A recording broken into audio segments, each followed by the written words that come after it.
माणां जैनं चेतु शासनं जैनं चेतु शासनं जैनं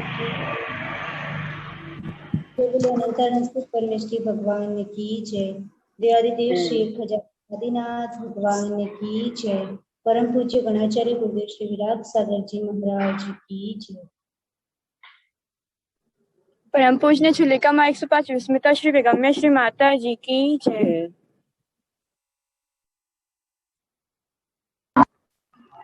टेबल 105 विस्मिता श्री बेगम्या श्री माता जी की जय। अभी स्क्रीन शेयर करी।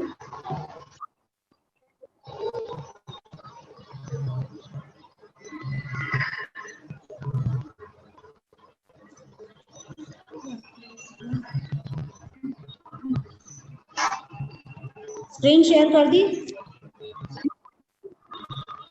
नहीं कर रहे माता जी।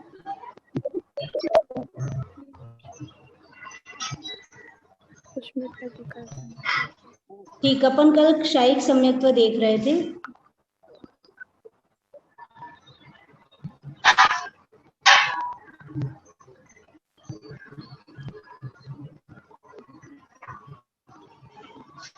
ठीक ठीक, इतना रहने दीजिए। जी माता जी। तो क्षायिक सम्यक्त्व अपन कल देख रहे थे। तो क्षायिक सम्यक्त्व किस किस को हो सकता है? तो एक कर्मभूमि मनुष्य ने जो क्षायिक सम्यक्त्व प्राप्त किया, उसने क्षायिक सम्यक्त्व प्राप्त करने के पहले अथवा बाद में यदि देव आयु का बंध किया है, ठीक है, तो ऐसा जीव मरकर देवगति में उत्पन्न होगा। सबको याद हो गया? किसी कर्मभूमि मनुष्य उसने क्षायिक सम्यक्त्व प्राप्त करने के पहले अथवा बाद में देव आयु का बंध किया है तो वो देवगति में उत्पन्न होगा, लेकिन भवनत्रिक में उसका जन्म नहीं होगा। कोई क्षायिक सम्यक दृष्टि भोगभूमि मनुष्य या तिर्यंच मरकर देवगति में उत्पन्न होता है, इस अपेक्षा से देवगति में क्षायिक सम्यक्त्व होता है। तो देवगति का ये समझ में आ गया सबको? नेक्स्ट,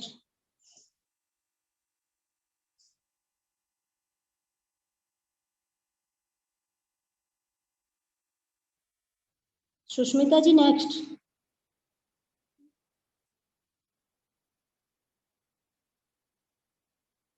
ठीक, नरकों में क्षायिक सम्यक्त्व, ओके रहने दीजिए। नरकों में क्षायिक सम्यक्त्व किसको होता है? तो जिस जीव ने मिथ्यात्व दशा में नरक आयु का बंध कर लिया, इसमें क्षणिक राजा का एग्जाम्पल है, और बाद में उसने क्षायिक सम्यक्त्व प्राप्त कर लिया, तो ऐसा जीव प्रथम नरक में ही सम्यक्त्व के साथ प्रथम नरक का नारकी बनेगा। ठीक है, तो नरक का समझ में आ गया। कर्मभूमि मनुष्य ने मिथ्यात्व दशा में पहले नरक का बंध कर लिया और उसके बाद उसको क्षायिक सम्यक्त्व प्राप्त हो गया, तो वो नरक तो जाएगा ही, लेकिन पहले ही नरक में जाएगा, उसके नीचे वाले नरकों में वो नहीं जाएगा। अब तिर्यंचों में क्या व्यवस्था है? तो मिथ्यात्व दशा में तिर्यंच आयु का किसी ने बंद कर लिया और बाद में क्षायिक सम्यक्त्व प्राप्त किया, तो ऐसा जीव कहाँ का? भोग भूमि का तिर्यंच बनेगा। यहाँ का कोई कर्म भूमि का मनुष्य है, उसने मिथ्यात्व दशा में किसका बंद कर लिया? तिर्यंच आयु का, तो वो तिर्यंच आयु में तो जाएगा, लेकिन भोग भूमि का तिर्यंच बाद में बनेगा, यदि उसने बाद में क्षायिक सम्यक्त्व प्राप्त किया है तो। और क्षायिक सम्यक्त्व पर्याप्त और अपर्याप्त दोनों अवस्था में हो सकता है। अपर्याप्त कैसे होता है वो कल मैंने बताया था कि विग्रह गति में जब जीव होता है, एक शरीर छोड़ के दूसरे शरीर को प्राप्त करने के बीच का जो समय होता है उसे विग्रह गति कहते हैं। और विग्रह गति में अपन तत्वार सूत्र में सूत्र पढ़ते एकम द्वौ त्रीन वानाहारकः, यानी इतने 1, 2 और 3 समय तक जीव का शरीर अनाहारक रहता है। ठीक, तो जितने टाइम तक जीव का शरीर अनारक रहता है वो विग्रह गति के टाइम पीरियड के दौरान क्या होता है? क्षायिक अपर्याप्त दशा में होता है। तो क्षायिक सम्यक्त्व भी उस समय होता ही है, क्योंकि वो क्षायिक सम्यक्त्व के साथ मरण को प्राप्त हुआ है। तो अपर्याप्त दशा में भी क्षायिक सम्यक्त्व जीव को हो सकता है इस अपेक्षा से। नेक्स्ट बेटा, अब क्षायिक सम्यक दृष्टि जीव मरण करके कहाँ कहाँ उत्पन्न होते हैं? ठीक, तो कोई मनुष्य यदि क्षायिक सम्यक दर्शन के साथ मरण करता है तो वैमानिक देहों में उत्पन्न होता है। ये सबको याद कर लेना, इसलिए हम बार बार पढ़ा रहे। यदि मनुष्य क्षायिक सम्यक दर्शन के साथ मरण करेगा तो वैमानिक देहों में उत्पन्न होगा। यदि कोई देव सभ्य क्षायिक सम्यक दर्शन के साथ मरण करेगा तो वो कर्मभूमि मनुष्य में उत्पन्न होगा। और कोई क्षयिक सम्यक दृष्टि जीव ने मिथ्यात्व अवस्था में मनुष्य आयु का बंध कर लिया तो वह भोग भूमि मनुष्य होगा। ऐसा ही तिर्यंश होगा कि कोई क्षयिक सम्यक दृष्टि जीव ने मिथ्यात्व अवस्था में तिर्यंश आयु का बंध कर लिया तो वह भोग भूमि का तिर्यंश होगा। और किसी मनुष्य ने मिथ्यात्व अवस्था में नरक आयु का बंध कर लिया, बाद में सम्यक तो प्राप्त किया, तो ऐसा जीव क्षयिक सम्यक के साथ प्रथम नरक में जाएगा। ये 5 सबको याद कर लो तो इसमें आपको बहुत सारा याद होगा। ठीक है, सबको याद हो गया ये? जी माता जी। जी माता जी। अच्छा, इस पेज को थोड़ा चेंज कर लो, हम पूछ रहे हैं।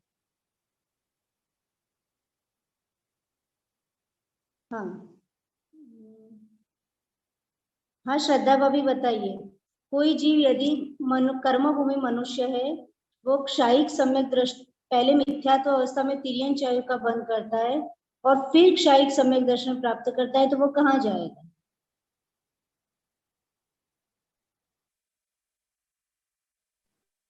मीना जी। कर्म भूमि भोग भूमि के तिर्यंश में जाएगा।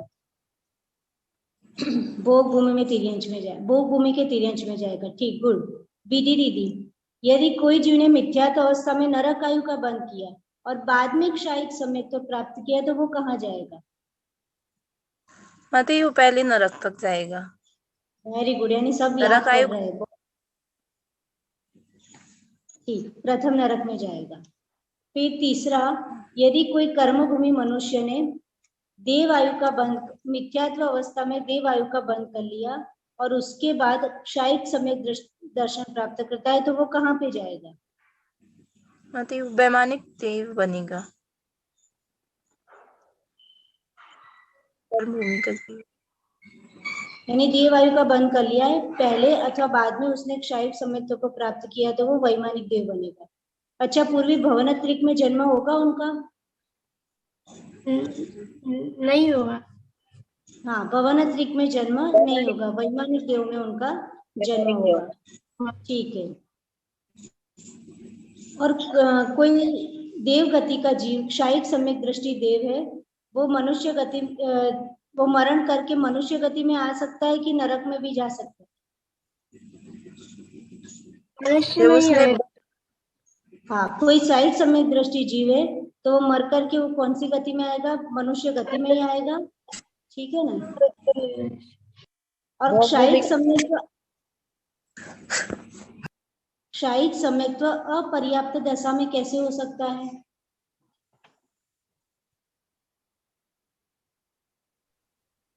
विग्रह गति।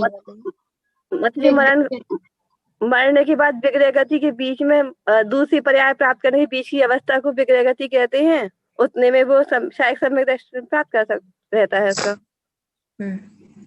हाँ, यानी पर्याप्ति उस समय पूर्ण नहीं होती है, क्योंकि विग्रह गति में अनाहरक अवस्था में होता है, तो उस समय वो क्या होता है कि वो क्षयिक सम्यक दर्शन प्राप्त कर लेता है। ठीक, अब अपन आगे पढ़ते इतना तो सबको समझ में आ ही गया है। जी माता जी। ठीक, अब इसमें लिख दिया क्षयिक सम्यक दृष्टि जीव कहाँ नहीं जाते, तो सीधा अपने को पता है कहाँ जाते, प्रथम नरक में जाते, तो बाकी नरकों में नहीं जाएंगे। ठीक है, कर्म भूमि के तिर्यंशों में क्षयिक सम्यक दर्शन नहीं पाया जाता। जो कर्म भूमि की तिर्यंश है वो क्षयिक सम्यक दर्शन नहीं प्राप्त कर सकते। भवनवासी, व्यंतर और ज्योतिषवासी में नहीं जाएगा, वो पता है, क्योंकि जाएगा वैमानिक में। और किसी भी गति के स्त्री वेद में सम्यक दर्शन, क्षयिक सम्यक दर्शन नहीं हो सकता है। किसी भी गति का स्त्री वेद का उदय, उसको क्षयिक सम्यक दर्शन नहीं हो सकता है। और प्रथम नरक को छोड़कर किसी भी गति के नपुंसक वेद के साथ भी क्षयिक सम्यक दर्शन नहीं होता, क्योंकि प्रथम नरक में तो क्षयिक सम्यक दृष्टि जीव जाता है और वहां नपुंसक वेद का उदय होता है।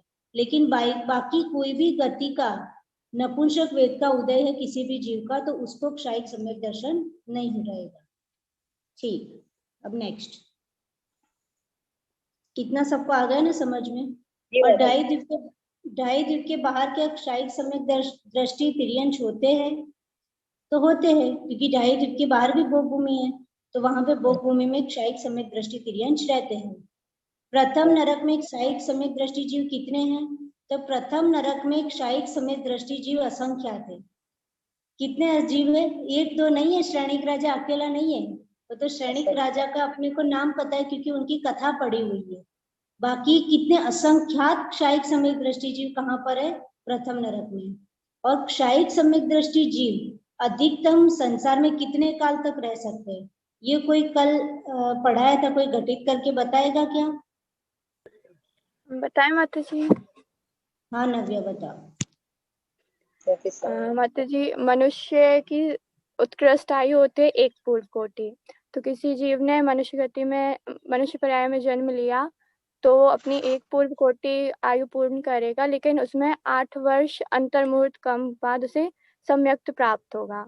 उसके बाद वो देवगति में जाएगा तो उसकी उत्कृष्ट आयु होगी 33 सागर करेगा। फिर उसके बाद फिर से मनुष्य पर्याय में जन्म होगा तो फिर से एक पूर्व कोटि की आयु होगी।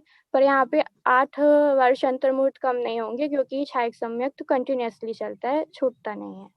तो ऐसे हो जाएंगे 8 वर्ष अंतर्मुहूर्त कम 2 पूर्व कोटि अधिक 33 सागर। बहुत अच्छा, ठीक, यानी सबको आ रहा है समझ में। अब नेक्स्ट स्लाइड।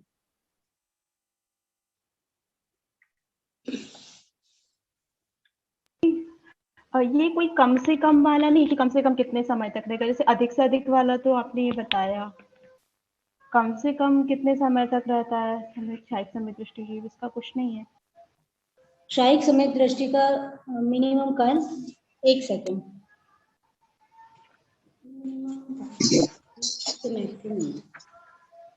माता जी, इतनी आयु पूर्ण करने के बाद उसको मोक्ष हो जाता होगा ना? हाँ मोक्ष हो जाता है, वो अभी आएगा आगे कि कितने भावों में वो मोक्ष को प्राप्त कर लेता है। माता जी शायद 8 भाव है शायद।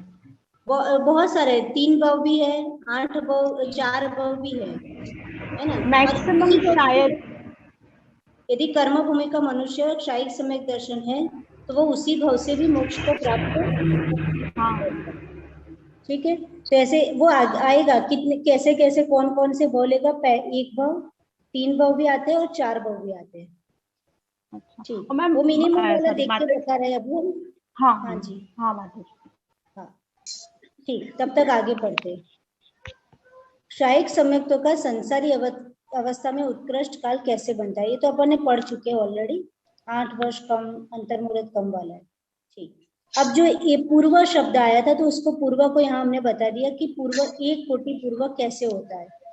तो 84 लाख ईयर्स का एक पूर्वांग होता है। क्या होता है? 84 लाख ईयर्स उसका एक पूर्वांग, और फिर 84 लाख पूर्वांग बराबर एक पूर्व होता है। समझ में आ रहा है? 84 लाख वर्ष का एक पूर्वांग हो गया। अब 84 लाख पूर्वांग का एक पूर्व होगा, और 1 करोड़ पूर्व यानी 1 कोटि, कोटि का मतलब करोड़ हो गया, तो 1 करोड़ पूर्व यानी 1 कोटि पूर्व हो गया। तो सबको समझ में आ गया? 84 लाख जो वर्ष है उसका एक पूर्वांग हुआ, और 84 लाख पूर्वांग का क्या हो जाएगा?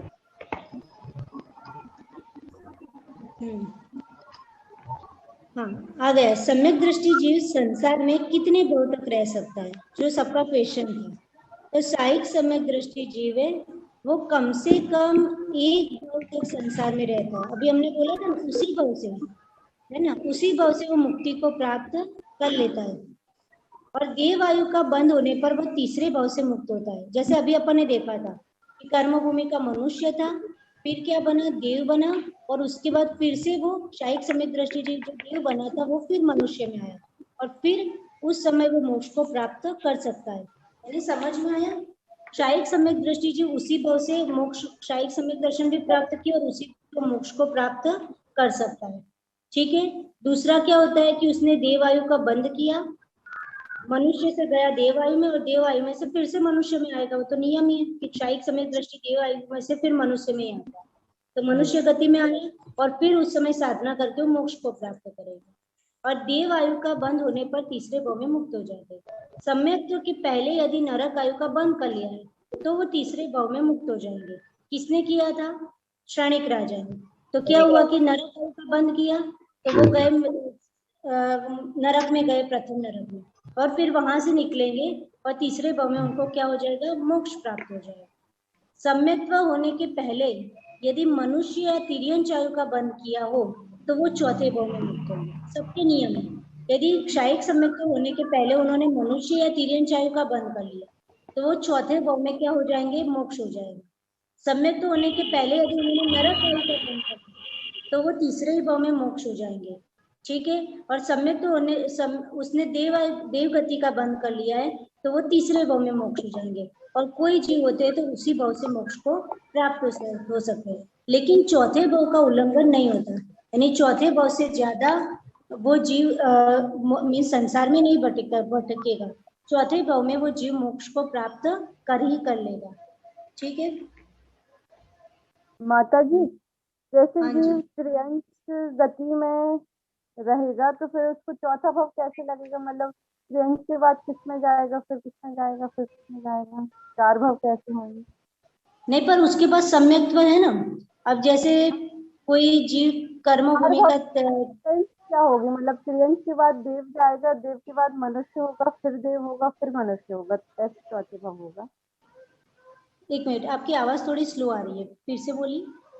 माता जी ये कह रही थी जैसे त्रियंच को चौथे भाव में यदि मोक्ष होगा तो किस किस गति में जाएगा, वो त्रियंच से क्या देव में जाएगा, फिर मनुष्य में जाएगा, कि त्रियंच से सीधा मनुष्य बनेगा फिर देव बनेगा? अपन आराम से उसका वो लगाते हैं, पढ़ रहे हो। जिन क्षयिक सम्यक दृष्टि जीव ने मिथ्यात्व अवस्था में मनुष्य और तिर्यंच आयु का बंध कर लिया, उन्हें संसार में चार भाव तक रहना पड़ेगा, ठीक है। किंतु क्षयिक सम्यक दृष्टि जीव का संसार में उत्कृष्ट काल निकालते समय 3 भाव की आयु जोड़ना ही उचित है। कैसे मैं बता रही हूँ, क्योंकि यदि वह बद्धायुष का शब्द है तो एक भाव मनुष्य का व्यतीत करके नियम से भोग भूमि का मनुष्य या तिर्यंच बनकर, कहाँ का तिर्यंच बनेगा, भोग भूमि का मनुष्य अथवा तिर्यंच बनेगा, क्योंकि उसने मिथ्यात्व अवस्था में मनुष्य और तिर्यंच का बंध किया था। तो भोग भूमि का मनुष्य तिर्यंच बनकर उत्कृष्ट 3 पल्य की आयु को प्राप्त करेगा वहां पे जाके, और भोग भूमि से निकलकर सौधर्म ईशान स्वर्ग में मात्र 2 सागर की आयु प्राप्त करेगा। भोग भूमि के मनुष्य और तिर्यंच में से कहाँ जाएगा, सौधर्म और ईशान स्वर्ग में, और तत्पश्चात कर्म भूमि में 1 पूर्व कोटि की आयु को वो प्राप्त करेगा। ऐसी स्थिति में 4 भावों की आयु जोड़ने पर क्या हो जाएगा, इस समझ में आ गया। कर्म भूमि में उसने मिथ्यात्व दशा में मनुष्य और तिर्यंच का बंध किया, यहाँ से कहा गया भोग भूमि मनुष्य और तिर्यंच में गया, वहां पे 3 पल्ले की उसको आयु मिली, वहां से सौधर्म ईशान स्वर्ग में गया, वहां पे उसको 2 सागर की आयु मिली, और वहां से फिर से यहाँ पे मनुष्य गति में कर्म भूमि में आएगा। तो ये 4 भाव हो गए। जी जी समझ आ गया। ठीक है, समझ में आ गया। ओके ठीक। अब आपका क्वेश्चन था कि क्षयिक सम्यक दृष्टि का जगन्य काल कितना है ना, तो हम बता रहे हैं इसको। ये जो हम बता रहे हैं वो तीनों की अपेक्षा बता रहे हैं, औपशमिक, क्षयिक, क्षमिक और क्षयिक। सब लोग सुन लीजिएगा, समझ में आ जाएगा। संसारी जीव की अपेक्षा इस सम्यक्त्व का संसार में जगन्य काल अंतर्मुहूर्त है। क्षयिक सम्यक्त्व का जगन्य काल कितना है, अंतर्मुहूर्त है, तथा उत्कृष्ट काल 8 वर्ष कम अंतर्मुहूर्त 2 पूर्व कोटि अधिक 33 सागर है। ठीक, तो जगन्य काल कितना हो गया, अंतर्मुहूर्त। समझ में आया। जगन्य काल क्षयिक सम्यक दृष्टि जीव का भी अंतर्मुहूर्त है और मैक्सिमम सबको पता है, ये सर्वार सिद्धि में लिखा हुआ। फिर अपन सबका अलग, इसका अपन एक बार समझेंगे 4 पूर्व कोटि कैसे हुआ। अभी क्षयिक सम्यक्त्व का समझ में आ गया। क्षयिक सम्यक्त्व का जगन्य काल कितना हो गया, अंतर्मुहूर्त, और मैक्सिमम काल है वो 2 पूर्व कोटि 8 अंतर्मुहूर्त कम अधिक 33 साल। ठीक, तो माता जी एक अंतर्मुहूर्त में मोक्ष चला जाएगा, मतलब जैसे क्षयिक सम्यक हुआ और फिर मोक्ष भी चला जाएगा। जी, कौन गया था, भरत भगवान। हाँ वेरी गुड। भरत चक्रवर्ती ने दीक्षा लेते ही उनका पुरुषार्थ कितना स्ट्रांग होगा, है ना। पुरुषार्थ कितना उनका स्ट्रांग होगा कि अंतर्मुहूर्त में उन्होंने क्या कर लिया, मोक्ष प्राप्त कर लिया। तो वो उसी भाव में उन्होंने मोक्ष प्राप्त किया कि नहीं किया। तो अपन जैसे भरत और बाहुबली भगवान की बात आती है, तो लोग जैसे अपन क्या कहते हैं कि बाहुबली भगवान ने कितनी सारी तपस्या की, कि 1 वर्ष तक वो खड़े खड़े उन्होंने तपस्या की कायोत्सर्ग मुद्रा में। पर आप ये सोचिए कि दोनों में से श्रेष्ठ तपस्या किसकी थी, भरत और बाहुबली में से किसकी भरत थी? भगवान भरत की थी, है ना? क्यों उनकी थी? क्योंकि उन्होंने अंतर मुहूर्त में, उनका पुरुषार्थ कितना पावरफुल था कि अंतर मुहूर्त में वो मोक्ष को प्राप्त हो गए, है ना? और बाहुबली जी थे, उनको 1 साल लग गया। तो अपन उनकी तपस्या यानी इतने लंबे टाइम तक स्टेबल खड़े रहना, ध्यान करना, उसको देख के अपन जो नॉर्मल व्यक्ति है, जिनको सिद्धांत का ज्ञान नहीं है, वो क्या सोचेगा कि बाहुबली सबसे बड़े महातपस्वी है। वो बाहर की दृष्टि से वो बिल्कुल सही है कि बाहर में उन्होंने इतनी बड़ी लंबी तपस्या की, लेकिन एक सिद्धांत की दृष्टि से देखे तो पुरुषार्थ किसका पावरफुल था? भरत जी का पावरफुल था, कि उन्होंने अंतर मुहूर्त में ही अपना सारा काम कर लिया। ठीक है, तो सही तपस्या, एकदम फास्ट तपस्या तो किसने की? भरत जी ने की। तो क्षायिक सम्यक दृष्टि जीव थे और उसी भाव से वो मोक्ष प्राप्त किए थे। अच्छा, माता जी उन्होंने क्षायिक सम्यक प्राप्त करने के पहले किसी आयु का बंध नहीं किया होगा, इसीलिए वो उसी भाव से मोक्ष चलेगा ना। जी जी हाँ। अच्छा, और कोई का एग्जाम्पल आप बता सकते, कोई महापुरुष का कि जो क्षायिक सम्यक दृष्टि थे और उसी भाव से मोक्ष गए थे? राम भगवान। हाँ, राम, वो क्षायिक सम्यक दृष्टि जीव थे और उसी भाव से वो मोक्ष गए थे।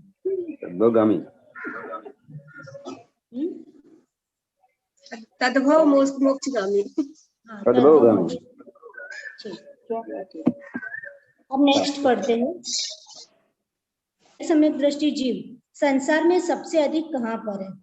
तो क्षायिक सम्यक दृष्टि जीव संसार में सबसे अधिक दूसरे स्वर्ग में। कौन से स्वर्ग में सबसे अधिक क्षायिक सम्यक दृष्टि जीव है? दूसरे स्वर्ग में। और फिर जो विदेश क्षेत्र के मनुष्य भरत क्षेत्र में जन्म लेते हैं, कहाँ के मनुष्य? विदेश क्षेत्र के मनुष्य भरत क्षेत्र में आके जन्म लेते हैं, क्या वह जन्म से क्षायिक सम्यक दृष्टि हो सकते हैं? तो नहीं हो सकते। क्षायिक सम्यक दृष्टि जीव मरण करके वैमानिक देव में ही जन्म लेता है।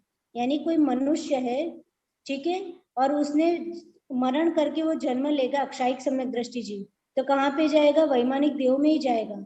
और यदि वह बद्धायुष्क हुआ तो भोग भूमि में उत्पन्न होता। बद्धायुष्क यानी उसने पहले से उस आयु का क्या कर लिया था? बंद कर लिया था। तो फिर जैसे अपन ने देखा था ना कि किसी ने मिथ्यात्व अवस्था में मनुष्य या तिर्यंश आयु का बंद कर लिया, ठीक, बाद में उसने क्षायिक सम्यक प्राप्त किया, तो वो कहाँ जाएगा? भोग भूमि में मनुष्य तिर्यंश बनेगा। तो इसलिए यहाँ लिखा है कि यदि वो बद्धायुष्क हुआ तो वो कहाँ पे जाएगा? भोग भूमि में उत्पन्न होगा। ठीक, तो विदेश क्षेत्र का मनुष्य भरत क्षेत्र में आके जन्म नहीं ले सकता क्षायिक सम्यक्त्व के साथ। ठीक, नेक्स्ट। अब उल्टा क्वेश्चन, क्या भरत क्षेत्र का क्षायिक सम्यक दृष्टि जी विदेश क्षेत्र में उत्पन्न हो सकता है? तो नहीं हो सकता। ये अपन ने बहुत बार सुना हुआ है कि विदेश क्षेत्र में यदि जाना हो तो किसके साथ जाना? करोड़ लेके दीजिए।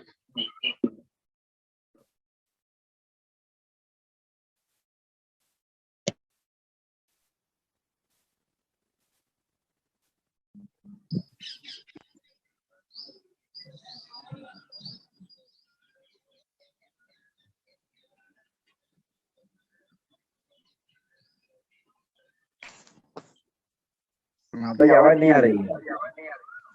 हाँ,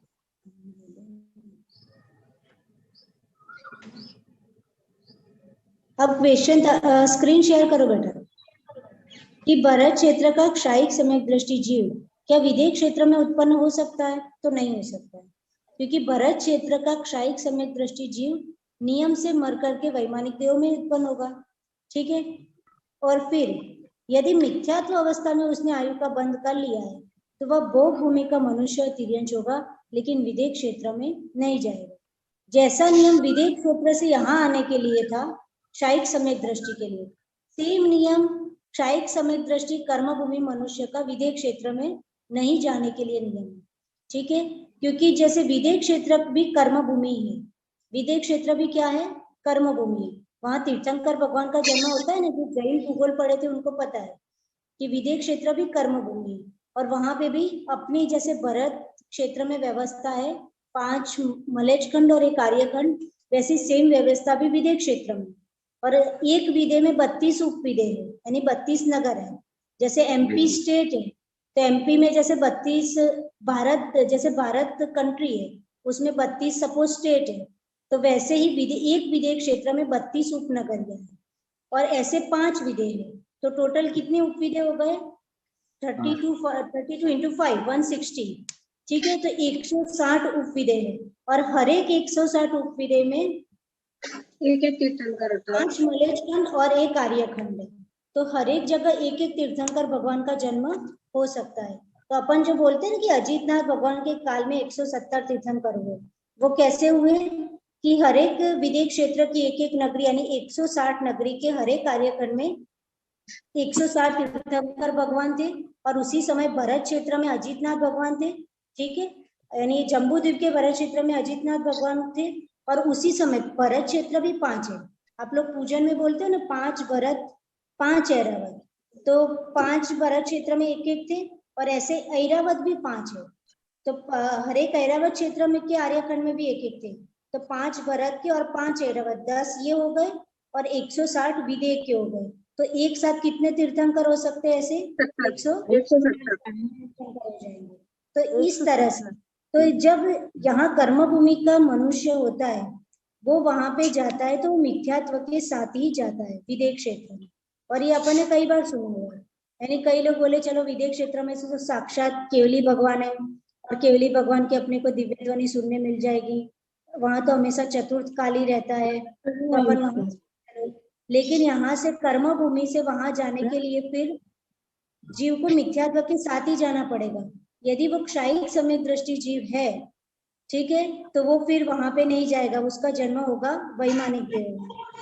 और यदि कर्मान में हमें कौन सा सम्यक तो प्राप्त हो सकता है, तो ये सबको पता है कि वर्तमान में हमको उपशम अथवा क्षायिक सम्यक तो प्राप्त हो सकता है। वर्तमान में हमको क्षायिक सम्यक तो प्राप्त नहीं हो सकता है। Next slide.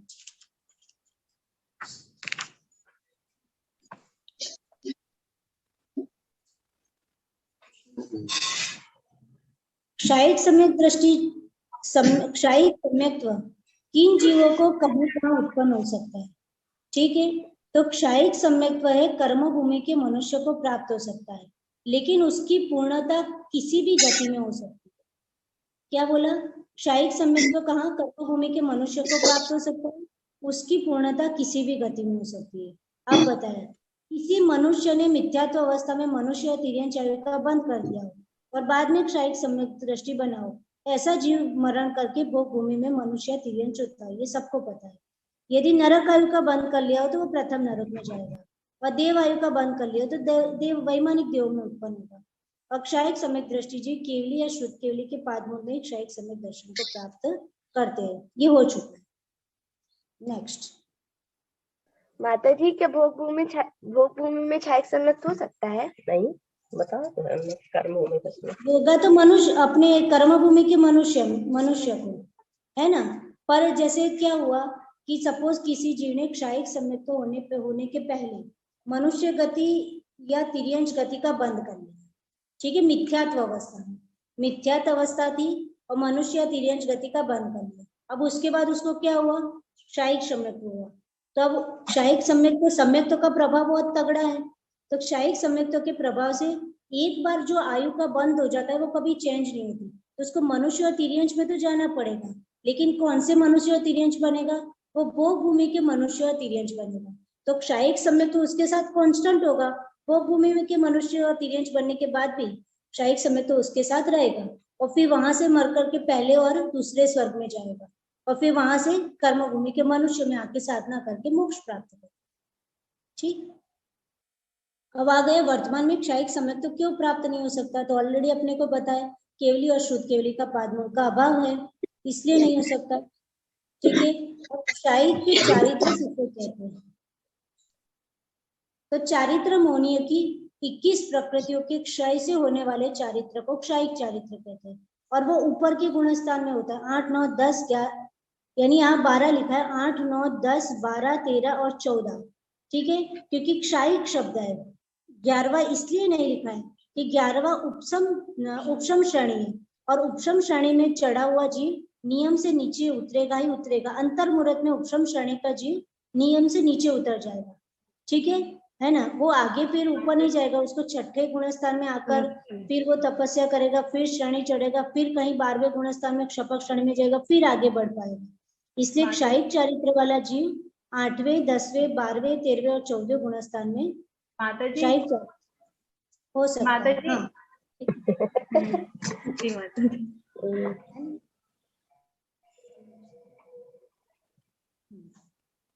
हम नेक्स्ट करो बेटा।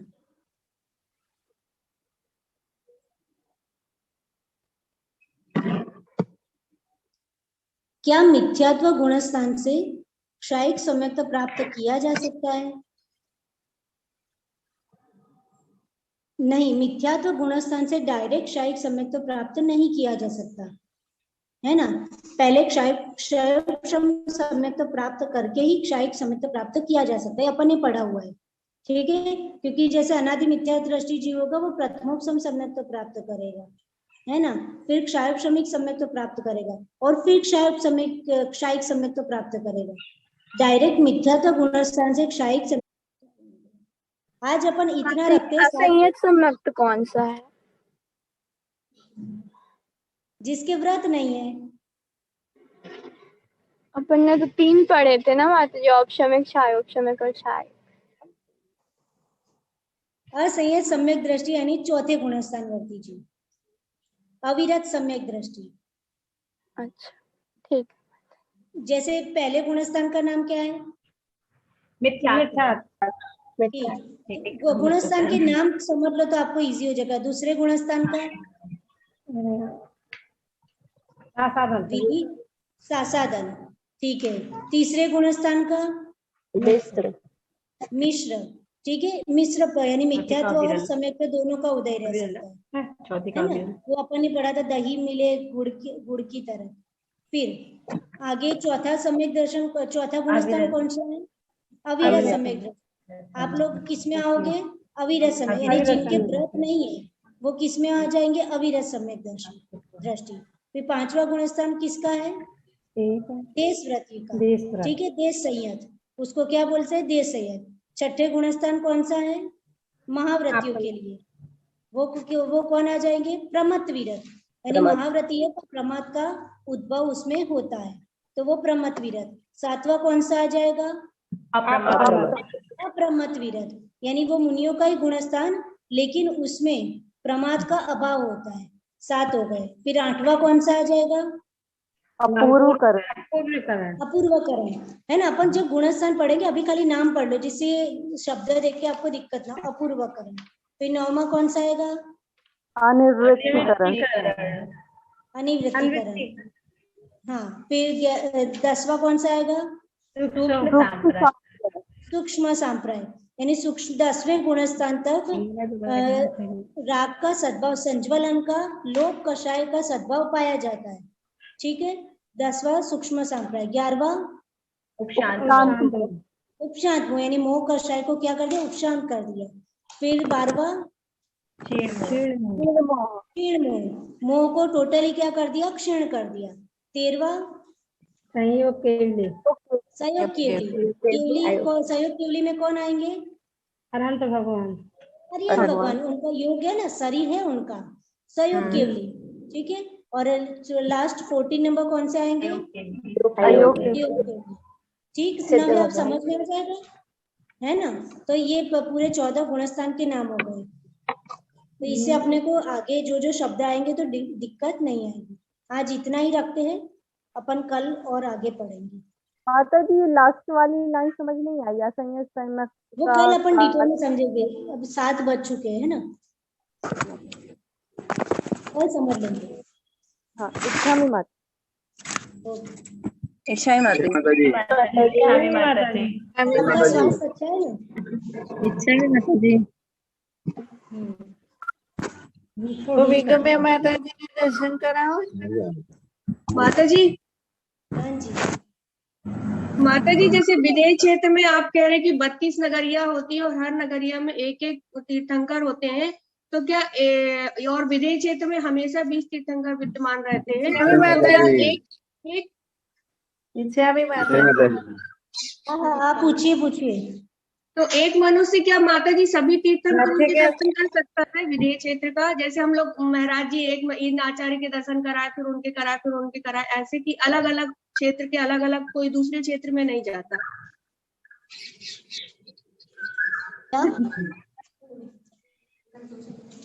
हाँ, एक तीर्थंकर दूसरे तीर्थंकर के एरिया में नहीं जाएंगे। मनुष्य भी नहीं जा सकता कि इन तीर्थंकर के दर्शन कराएं फिर हम दूसरे तीर्थंकर के दर्शन भी कराएं, हम 20 के कर लिए हमने, ऐसा नहीं होता है। रिद्धिधारी मुनि महाराज जा सकते हैं। जाके थोड़ी जाएंगे। रिद्धिधारी मुनि महाराज जा सकते हैं। स्वामी माता जी।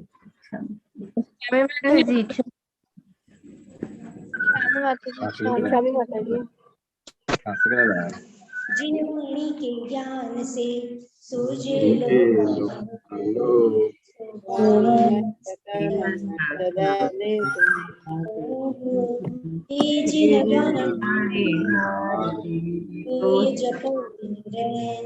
जो तेरी